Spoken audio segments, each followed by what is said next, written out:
MDH chana masala. ಈಗ ಕಡಲೆ ಇರಲಿ, ಹಲಸಂಡೆ ಬೀಜ, ಕಪ್ಪು ಕಡಲೆ ಅಥವಾ ಬಿಳಿ ಕಡಲೆ, ಎಲ್ಲವೂ ಸ್ವಾದಿಷ್ಟವಾಗುತ್ತೆ. MBA ವಿದ್ಯಾರ್ಥಿನಿ ಶವ ಕೊಳೆತ ಸ್ಥಿತಿಯಲ್ಲಿ ಪತ್ತೆ. ರಾಜ್ಯೋತ್ಸವ ಮೆರವಣಿಗೆ ವೇಳೆ ಚಾಕು ಇರಿತ. ಇದೆಲ್ಲವನ್ನು ನೋಡೋಣ ಕರ್ನಾಟಕ ನ್ಯೂಸ್ ಟಾಪ್ 9 ನಲ್ಲಿ. ಬೆಂಗಳೂರಿನಲ್ಲಿ MBA ವಿದ್ಯಾರ್ಥಿನಿ ಶವ ಕೊಳೆತ ಸ್ಥಿತಿಯಲ್ಲಿ ಪತ್ತೆಯಾಗಿದೆ. ಗಾಯತ್ರಿ ನಗರದ ರೈಲ್ವೆ ಪ್ಯಾರಲಲ್ ರಸ್ತೆಯ ಮನೆಯಲ್ಲಿ ದಾವಣಗೆರೆ ಮೂಲದ ಸುಪ್ರಿಯಾ ಎಂಬಾಕೆ ಅನುಮಾನಾಸ್ಪದವಾಗಿ ಮೃತಪಟ್ಟಿದ್ದಾಳೆ.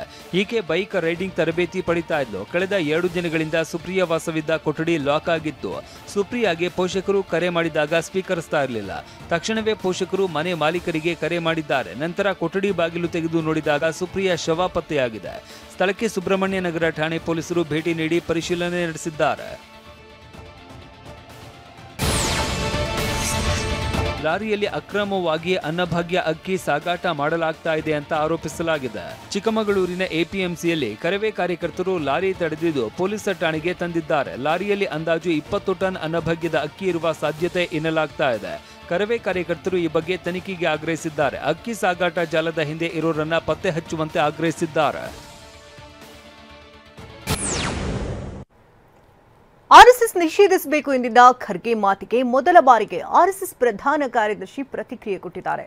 ಅತ್ತ ಹಾವೇರಿಯಲ್ಲಿ ರೋಬೋಟ್ ಎಡವಟ್ಟಿಗೆ ಕೈ ಮುಖಂಡರಿಗೆ ಮುಜುಗರವಾಗಿದೆ. ಈ ಸುದ್ದಿಯನ್ನು ನೋಡೋಣ ಸಮಗ್ರ ನ್ಯೂಸ್ ಟಾಪ್ 9 ನಲ್ಲಿ. ಹಾವೇರಿಯಲ್ಲಿ ರೋಬೋಟ್ ಎಡವಟ್ಟಿಗೆ ಕೈ ಮುಖಂಡರಿಗೆ ಮುಜುಗರವಾಗಿದೆ. ರಾಣೆಬೆನ್ನೂರಿನಲ್ಲಿ KB ಕೋಳಿವಾಡ ಹುಟ್ಟುಹಬ್ಬದ ಕಾರ್ಯಕ್ರಮದಲ್ಲಿ ಘಟನೆ ನಡೆದಿದೆ. ತಂತ್ರಜ್ಞಾನ ಹಾಗೂ ಶಿಕ್ಷಣಕ್ಕಾಗಿ ಸಿದ್ಧಪಡಿಸಿದ ರೋಬೋಟ್ ಅನ್ನ ಅನಾವರಣ ಮಾಡಲಾಯಿತು.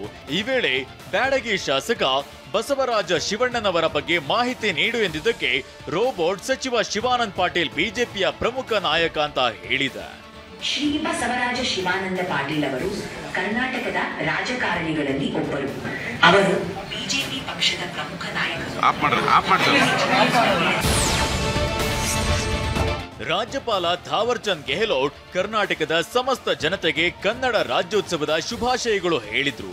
ರಾಜಭವನದಲ್ಲಿ ನಡೆದ ಕನ್ನಡ ರಾಜ್ಯೋತ್ಸವ ಕಾರ್ಯಕ್ರಮದಲ್ಲಿ ಮಾತನಾಡಿದ ಅವರು, ಈ ದಿನ ಕರ್ನಾಟಕದ ಏಕೀಕರಣ ಮತ್ತು ನಮ್ಮ ನಾಡಿನ ಜನರ ಶ್ರೀಮಂತ ಹಾಗೂ ಸಾಂಸ್ಕೃತಿಕ ಪರಂಪರೆಯನ್ನ ಆಚರಿಸುತ್ತೇವೆ.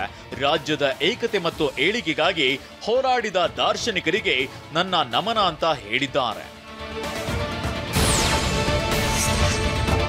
ಬೆಂಗಳೂರಿನ ರವೀಂದ್ರ ಕಲಾಕ್ಷೇತ್ರದಲ್ಲಿ 70 ಸಾಧಕರಿಗೆ 2025ನೇ ಸಾಲಿನ ರಾಜ್ಯೋತ್ಸವ ಪ್ರಶಸ್ತಿ ಪ್ರದಾನ ಮಾಡಲಾಯಿತು.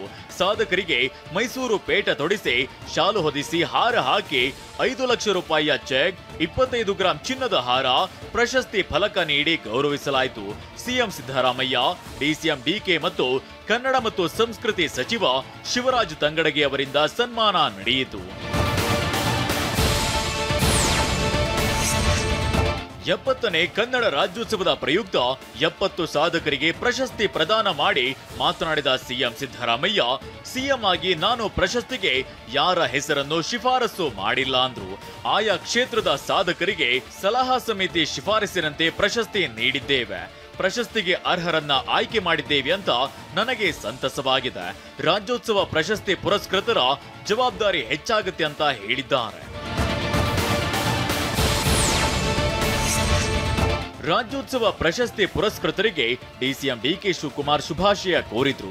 ಪ್ರಶಸ್ತಿ ಪುರಸ್ಕೃತ 13 ಸಾಧಕರು ಇನ್ನು ಬೆಂಗಳೂರನ್ನೇ ನೋಡಿಲ್ಲ. ಅವರು ಅರ್ಜಿ ಹಾಕದಿದ್ರು ನಾವೇ ಅವರನ್ನ ಗುರುತಿಸಿದ್ದೇವೆ. ಅಂತವರಿಗೆ ಪ್ರಶಸ್ತಿ ನೀಡ್ತಿರೋದು ನನ್ನ ಭಾಗ್ಯ ಅಂತ ಭಾವಿಸಿಕೊಳ್ತೇನೆ. ಸಾಧನೆ ಇಲ್ಲದೆ ಸತ್ರೆ ಸಾವಿಗೆ ಅವಮಾನ ಅಂತ ಹೇಳಿದ್ರು. ಕನ್ನಡ ಪುಸ್ತಕಗಳ ಸಗಟು ಖರೀದಿ ಮಾಡುವಂತೆ ಸಿಎಂ ಸಿದ್ದರಾಮಯ್ಯಗೆ ಕೇಂದ್ರ ಸಚಿವ ಕುಮಾರಸ್ವಾಮಿ ಪತ್ರ ಬರೆದಿದ್ದಾರೆ.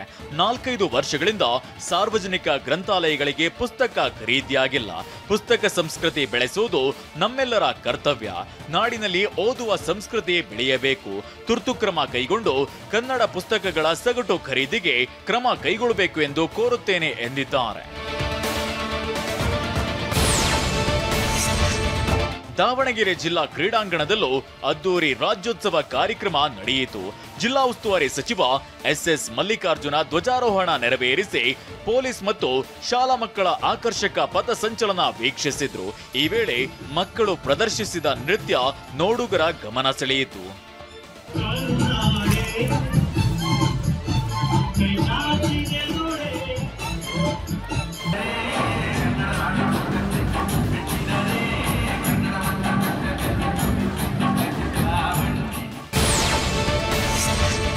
ಕೊಪ್ಪಳದಲ್ಲಿ ಒಂದೇ ದಿನದಲ್ಲಿ 98ಕ್ಕೂ ಹೆಚ್ಚು ದೋಷಪೂರಿತ ಶಾಲಾ ವಾಹನಗಳನ್ನ ಆರ್ಟಿಒ ಅಧಿಕಾರಿಗಳು ಜಪ್ತಿ ಮಾಡಿಕೊಂಡಿದ್ದಾರೆ. ಬಿಜೆಪಿ ಮುಖಂಡ ನೆಕ್ಕಂಟಿ ಸೂರಿಬಾಬು ಒಡೆತನದ ವಿದ್ಯಾನಿಕೇತನ ಪಬ್ಲಿಕ್ ಸ್ಕೂಲ್ ಬಸ್ ಕೂಡ ದೋಷಪೂರಿತ ಅಂತ ಹೇಳಲಾಗಿದೆ. ಇದಿಷ್ಟೇ ಅಲ್ಲ, ದಾಳಿ ವೇಳೆ ಪ್ರತಿಷ್ಠಿತ ವಿದ್ಯಾಸಂಸ್ಥೆಗಳ ವಾಹನಗಳಲ್ಲಿ ಸಂಚಾರಿ ನಿಯಮ ಉಲ್ಲಂಘನೆ ಮಾಡಿರೋದು ಬೆಳಕಿಗೆ ಬಂದಿದೆ.